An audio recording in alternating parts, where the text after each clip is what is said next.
Be ready? Start. Similarly, the relationship between the Soviet Union and China is undergoing a basic change. Stop. The China-Soviet reapproachment, we welcome it very much. Stop. When Mr. Gorbachev was here in November last year, he, in his speech at Vigyan Bhavan accepting the Indira Gandhi International Peace Award, referred to the role the Soviet Union, China and India can play in Asia and the world. Stop. So we welcome this, and there is no question of our having any doubts or fears about that. Stop. It is a development which we welcome, which strengthens peace in the world and creates a new atmosphere. Stanza. Take the situation in Eastern Europe. Stop. What is happening in Poland or Hungary? Question mark.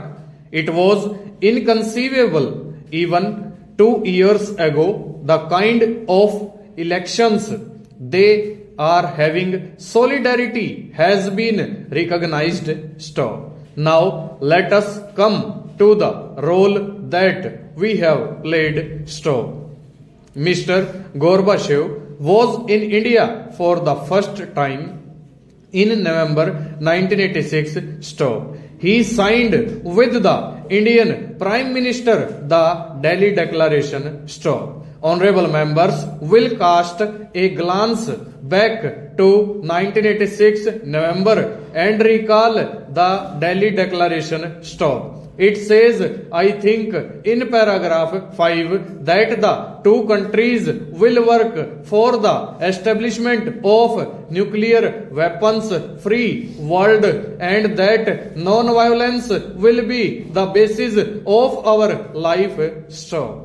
Mr. Gorbachev again referred to the Delhi Declaration in his famous and historic speech at the United Nations on the 7th December last year. Stop. Now we see that this language of the Delhi Declaration has become international legal tender and that Mr. Gorbachev elected to sign the declaration with the Prime Minister of India is not insignificant. Stop.